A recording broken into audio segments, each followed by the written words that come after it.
What's up everyone, it's Russo. I hope everyone is doing well. Please follow my Instagram at Russo Lifts, just in case something happens to this YouTube channel. You can follow, message, and you can watch my daily story content on Instagram. I'll see you there.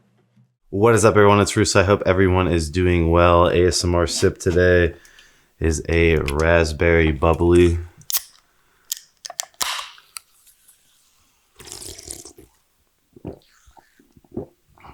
People either love or hate that. Drop this video a thumbs up and click all and subscribe if you're new here. You might see my videos, you might get randomly unsubscribed. I don't know.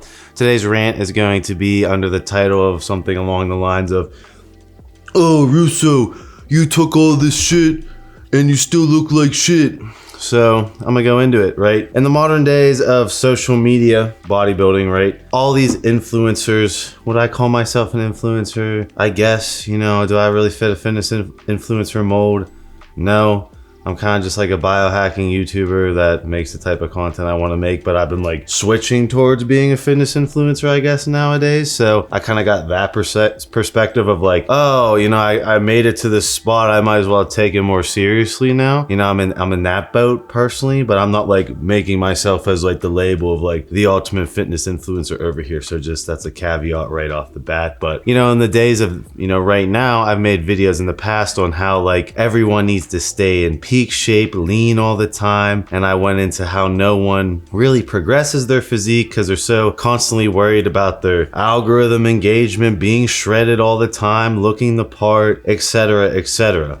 Now, how does this relate towards me? So I'm known as like the PED YouTuber, the biohacking YouTuber. So people have this perception I should look like a juiced up gorilla 24/7. Otherwise, you know, I don't know what I'm doing. So I just wanted to go into what I've actually done in my career, the looks I've achieved, and overall, you know, the fact that these are looks I achieved, right? I don't set out in my mind to maintain this super physiological physique that's hurting my biomarkers, my blood work, blatantly damaging my body for extended periods of time, unless there's a reward for it, right? You know, there's a perceived benefit of looking this way on a certain date. Example, I'm getting ready to do my first show prep. I'm getting back in shape. You can see that I'm leaner now. I'm actually doing it. I am going to go into a hardcore blast, shred down to 195 pounds on tons of gear, look all crazy, and deliver a package and show you my first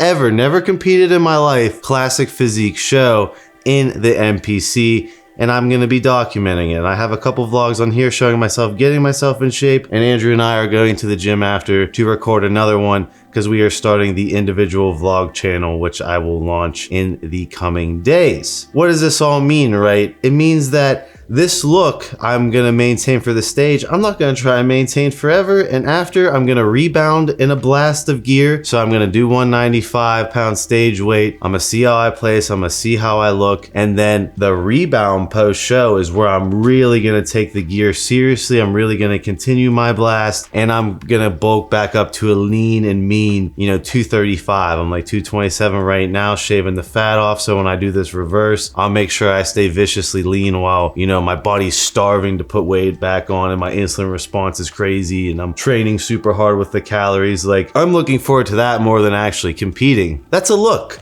That's a temporary look that you can maintain. So I've been attacked by the Reddit PED experts that never show their physiques, and they enter the comments below, and I'm sure you'll see them in the comments below on how I've taken this laundry list of shit and look like shit still. So first off, I've never claimed to be a genetic super elite on here, right? I'm not delusional. I just simply tracked my progress, tracked what I used, tracked the side effects I had, and just done that my entire career, video format, and people enjoy the honesty, transparency, and my personality behind it, that I'm not this superficial, you know, alpha douche character that, you know, takes this vanity bodybuilding so seriously. I'm just showing my biohacking and what works. And as far as my experiments go, they were experiments. I tried PEDs that no one has ever used before. Was one of the first ones to play around with them, super sketchy compounds as well. And I wanted to see what they would do. So I documented experiments, right? The thing that pisses me off is I know exactly what works. I know the original gear cycles that work. I know exactly how to get massive. And Andrew will throw up a picture of me at 265. I temporarily maintained that look. I felt like I looked pretty crazy at 265. And then I went off, I took a break, the look deteriorated because the overall lean body mass is dependent on the overall androgen level in the body. I obviously wanted to take a break for my health and to, give myself a break before this contest prep. I was getting gyno surgery, so I went back into a cruise and that look deteriorated, right? It's not super sustainable unless I redline my body with all these drugs all the time, which a lot of people in this industry like to do that because, they got muscle dysmorphia. Their whole income is based on how they look, and their personality or their information doesn't hold their followers to them. It's their look. And I'm not talking shit, I get it. But personally with me, they're just here for the information and my personality and the physique when I develop it and lose it and get it back. That's just an added, benefit on top of my content. But that's obviously not why my core following is here. They just like me, and that's so hard to drill through these thick juice head skulls on, oh, I look better than Russo. Like, why can't I get a following? I want this, blah, blah, blah. It's like, dude, I can't teach you how to have a personality. I can't teach you how to relate to people and actually convey your personality on camera and to be able to talk like this with no fucking up and shit. Like, it takes time. I went through the work, I went through the time, and that's why I have my following based on my honesty and transparency. But rewinding it back, it's like those experiments were cutting edge. We learned a lot in those experiments. We learned a lot about SARMs. I learned a lot about SARM hybrid cycles and how binding affinity and impacts DHT, SHBG crash, all kinds of cool things were learned because I didn't do the traditional, I'm gonna just blow up on traditional gear cycles. We learned a lot about, oh, here's a healthier way to cruise, still make more results than a regular cruise. Oh, here's a healthier way to lower your PSA, your prostate size, utilizing SARMs. Instead of, TRT, you could lower your HRT, add in a bit of S4. S4 is not gonna bind with the prostate, it's gonna be protective of the prostate. Boom. There's a harm mitigation we learned because I fucked around and went blind on S4. There's a lot of things that were learned from these experiments that everyone in the entire world got to see a lab rat and a guinea pig go through and trial through and document it to a T, and that's what I'm known for.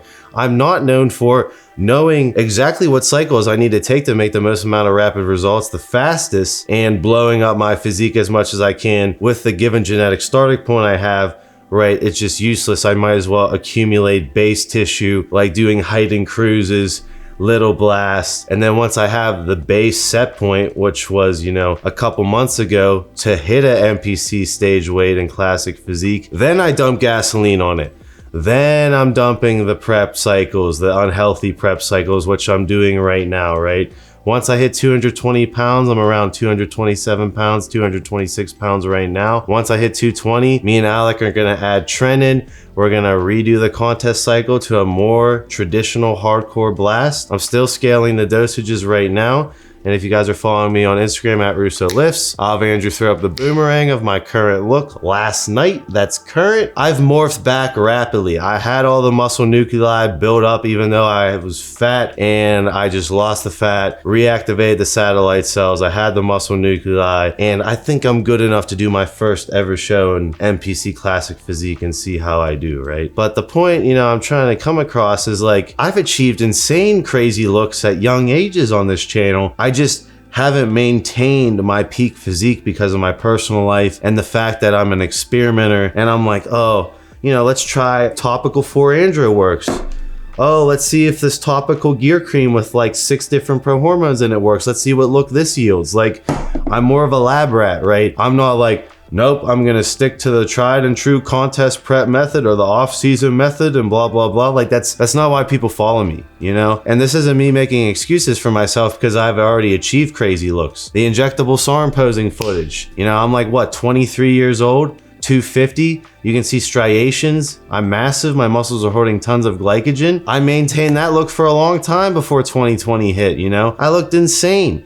everyone in the gym was like, what fucking steroids are you on right now, Russo? And I'm like, I'm on injectable SARMs and a little bit of Sustanon. I've achieved that look. I've been kind of shredded before, right? You know, there's the video of me posing in Planet Fitness around 217 pounds in my 3D delts. I can't change my muscle insertions at all, but when you consider my genetic starting point of this, that's an extreme change, right? To say like, oh, I don't know, like I've taken all this and look like that. Like we all know the Smurf accounts, what you guys look like, right? I crack up when I go in the SARMS Reddit.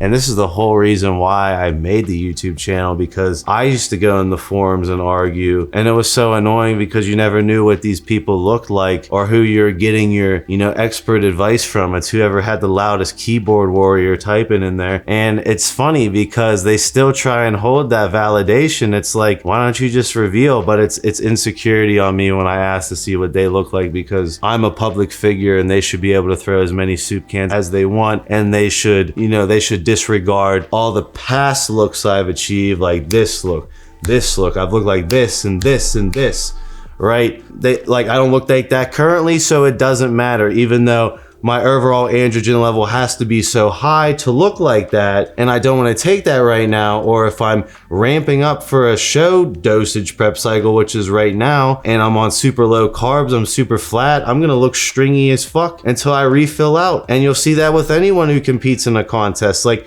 the overall understanding of bodybuilding since the social media boom of like everyone's taking PEDs, everyone's in the gym trying to build TikTok and Instagram and YouTube, and everyone doesn't want to work hard no more. Everyone doesn't even like, it's all for like the perceived benefits of bodybuilding. Like I'm a guy who's bipolar. I like fucking training. I don't really give a shit about how I look. Obviously I want to look decent, but like I'm not sitting there counting my striations on my shoulder each morning like a body dysmorphia like maniac. Like I personally use that to regulate my stress. You know, before that I used to use long distance running to regulate my stress. And after, you know, everyone picking on me in high school, and like even though I was a ranked wrestler in the WPIL, you know, they would never, you know, come face to face with me, even though they're 10 times bigger than me. You know, they would all talk shit. Nowadays, I just replaced that vice of dealing with my bipolarism to bodybuilding, where now people are envious, and, you know, you see these straight dudes have like weird gay tendencies towards me and stuff. And I'm not talking about actual gay dudes liking me. I don't give a shit about that. But like you can see with the toxic masculinity, the hyper narcissism, the jealousy and everything in the fitness industry, that, you know, they see the guy who has, I have shitty starting point genetics and I still figured it out. And I feel like that tweaks them more of I'm undeserving of the position I'm in versus someone who was born with God-given genetics, right? Because I biohacked my way around it to such an extreme degree, people get angry. And it's just comical because I give away all my information for basically free, right? I'm constantly in my DMs at Russo Lifts giving free opinion and input. I have all these educational videos discussing all the side effects I've dealt with, how to deal with them, all the mitigation. And my only caveat is because I fell off and had a mental hiatus and looked like shit and immediately morphed back. Like that's current, right? I'll show a picture. I'll have Andrew throw up a picture of how fat I was. Couple months, boom, back at it, right? I bounced back, you know? It's fine with me, you know? I'll take it forever. I've gotten death threats and shit all my life doing this. It's cool. But like, it's not healthy for the overall industry, right? It's not healthy at all, right? You can't have someone look on point the entire year if they want to make progress in their physique, or if they want to have good mental health of not worrying about being shredded all the time. I have Alec Matrivsky on the channel, one of the youngest gurus in the world, one of the smartest gurus in the world, smarter than me, and he maintained under 6% body fat for months on end. I remember talking to him during that time. He was crazy, do like 4 hours of cardio a day. He would have to wear slippers in his house because he had no fat on his feet. And he was, like I said, constantly counting how many striations he had. And he was stuck in that loop of being shredded all the time because, like me and him, we don't have good starting point genetics. We're crazy biohackers that are able to break down all the variables needed to, you know, work around them as much as we can to the most extreme degree. And he knew for himself, like, I can't be the biggest, most bubbly inserted person, especially at Alec's height of 6'2". I'm gonna be the most shredded motherfucker on the planet at this age and use that to garner a social media following. And that's what he did, and that mentally ruined him, right? But of course, it got him a lot of attention, it got him coaching clients, it did exactly what he wanted to do, but he suffered, and that looks not maintainable. And now you see Alec right now bulked up at 280. I'm sure if he was a YouTuber right now and he was in the forefront recording his training, everyone would be saying, he is the Bloat Lord right now. He's a Bloat Lord right now. You know, I handed off the torch to Alec. He's the Bloat Lord right now. When he shreds up, he will shred all you up. It's funny, right? Everyone thought when I was fat, I had no tissue all of a sudden. Even though my past looks, my past muscle nuclei, all the satellite cells, they're all still there. You know, I'm not claiming to have the best genes, but as far as my linear progression, you can watch all my content through the years. I've linear progressed every single year. You can't come at me like, oh, you took all this and look like that, right? It only matters on that show day what I look like, right? I'm obviously gonna aim for this stage weight. I'm obviously going to put my money where my mouth is, and I'm already walking the walk while talking the talk. But at the same time, like if you're going on some random dude's page who's in a heavy off season, not worried about looking semi-peaked or peaked all the time, it's funny when I see these dudes bulk up for 3-4 months. That ain't doing shit. Anyone in an actual off season knows you need a while to let that size marinate and bake on you before you shred back down. You know, everyone's so worried about losing social media engagement that these bulks are just a joke. And when you go up against someone who actually comes down from an extreme weight, sacrificing tissue to get that shredded and then refills back out at that lower weight versus you maintaining that weight all year, who do you think is going to look crazier on stage? A person with the more muscle nuclei and satellite cells built up. I hate to break it to you. And in your younger years, when you don't have as much muscle maturity and your body can handle the massive fluctuations in weight, in my opinion, you should spend all that time putting on size. So when you're 27, 26, 28, you're refining your physique, you're densifying your physique, you're training more like a bodybuilder and bringing the striations out from all the size you accumulated in your younger 20s and late teens.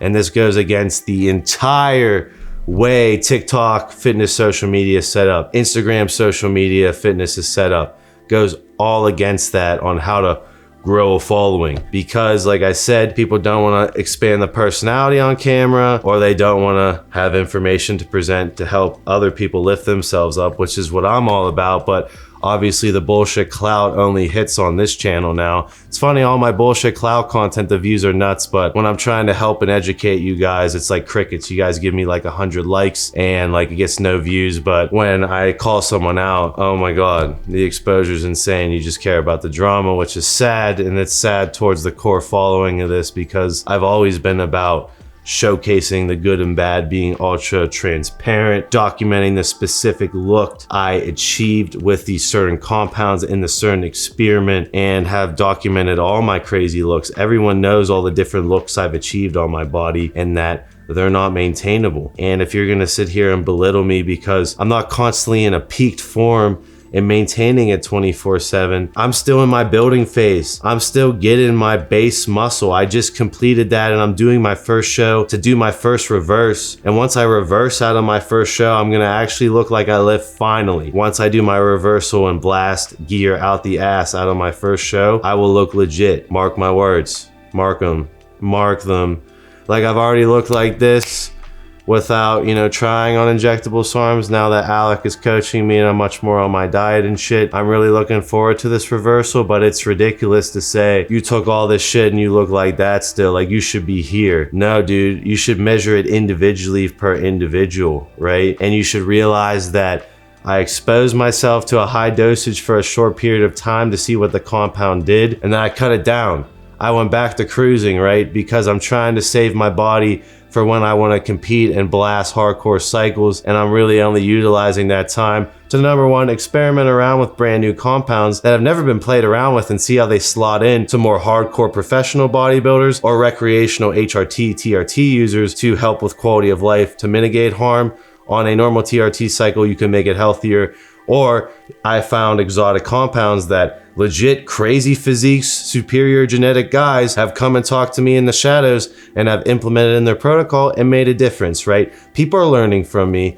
And if you want me to sit here and do the most craziest cycles and get as big as possible and walk that road, I'm not gonna do that for my health, right? It's my body. I can put what I want in it and I can maintain the dosages as long as I feel like I should, or if there's some perceived benefit, right? So with the injectable LGD, imagine if I just continued that cycle for another 2 months and refined it, cut back down like 6 pounds.